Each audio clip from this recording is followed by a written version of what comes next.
Hey guys, thanks again for tuning into another episode of Rio's how-to video series. I'm Russ Miller with Rio Products, and today I'm going to show you how to fish an indicator rig on the river. To start, we're going to take a quick look at the tackle. I've got my Sage X 9-foot 5-weight along with a 4250 reel. I really like this reel because I can dial in the drag depending on my fish size and the tippet size I'll be fishing. That way I don't have unnecessary break-offs. Spooled up on there, I've got my Extreme indicator line. This line is really fabulous for the kind of fishing that I'm going to be doing today. At a 49-foot head, it's got a lot of weight up front and it easily turns over the big indicator rigs. Indicator, split shot, 2 flies. I can control that with a nice wide open loop. We do have another option, depending on what kind of fishing you're going to be doing, called the trout and steelhead indicator line. This line's really great if you need to be running really long drifts down a seam. Guys on the Trinity River really like this line for that reason. It's a 70-foot head, very different profile than what we're going to be doing with the Extreme indicator. Again, I prefer the Extreme indicator for the fishing you'll see today. Off of the fly line, we've got our PowerFlex Plus leader material, followed by a tippet ring. I really like the tippet rings, and you'll see how I put this whole rig together. And then I have my FloraFlex Plus tippet material, and I've got it in 7X through 3X, again, depending on fly size and fish size that I'll be fishing. So I'm going to show you a little bit how this all goes together on the rig, and then we're going to take it down to the river and put it into use, and hopefully find a few fish doing it. So before I step into the run and start fishing, I just wanted to explain to you my setup, because I think that's really important. It's a different setup than you'd fish a dry fly with, or a dry dropper even, right? We're talking about indicator fishing here specifically. So with our Extreme indicator, we've got this nice high-vis orange section, which gives us a really good indication of what our line and indicator is doing in that final few feet, which is really critical.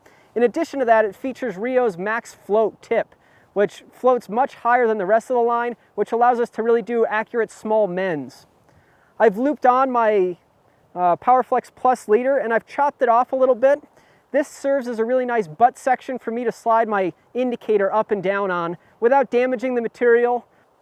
So I mentioned I have a tippet ring on here, and the purpose of that is I can run now level tippet 90 degrees off of that butt section that I've got up higher. And what that does is it cuts through the water a little bit better, allows my flies to access the bottom, but also move gently within the current and really simulate what the bugs are doing underneath the water. From there, I've got a little bit of roll-on putty to take my flies down, and an unweighted pheasant tail nymph to fish.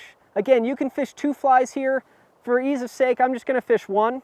So I'm going to turn around and begin fishing the wonderful looking seam behind me. My first cast I'll fire in here. I'm just going to get a feel for how the run is acting. It's going to be shallow, see if there's any fish in close to me. The way I typically set up my indicator is to set it 1.5 times the depth of the water, right?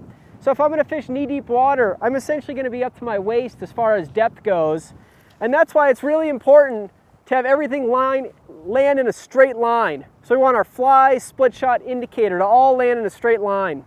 And as we're fishing it downstream, we're going to mend all the way to the indicator to ensure a good drag-free drift, to let that fly really flutter like it wants to.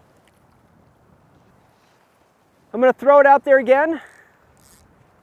Throw a nice little mend in right at the beginning just to help ease up some of that slack we're seeing. To throw another mend, feed a little bit of line downstream. So I'm going to make another cast up there into that, work a little bit different seam. Let my flies get down a little bit deeper. So as the indicator comes back towards me, I'm stripping in line just like I would dry fly fishing. And now that it's right next to me, I'm going to feed some line out there, let it find the bottom again. And the other thing we want to do as we're fishing this, it helps to keep a nice high rod tip. Keep as much of that line off the water as possible. And you can really minimize the amount of mending you have to do just based on how much you're raising your arm. And I'm looking for any indication in the indicator that something is happening underneath. A lot of times it might be really obvious, and that indicator might just get ripped underneath. Sometimes that indicator will just kind of stop, and sometimes the indicator will just dimple downstream a little bit. Whatever it does, you want to set the hook on it, right? These fish suck in a fly with water and spit it out really quickly. And you can see how quickly this is moving in here.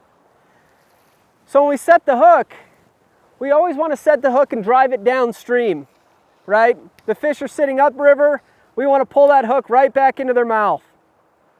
So a good downstream pop is the way to do that. So as I'm working this through here, I'm really trying to focus on the subtle seams. And you can spend a lot of time working in a piece of water, really understanding all of the little subtleties that exist there and putting flies through them. There's a nice fish. That was my 4th or 5th cast through that spot, and I just threw a little extra mend in there to try to get a little extra depth. And my fly found a fish, which is great. We like that. Nice rainbow that decided to eat that little pheasant tail nymph. Again, getting good at fishing underneath the water allows you to fish through the hatches, right? You're not just focused on getting them on dry flies, but you can wait for the hatch to come off and still find success throughout the day. Thanks for tuning in to this Rio how-to video, and I hope you learned a few things.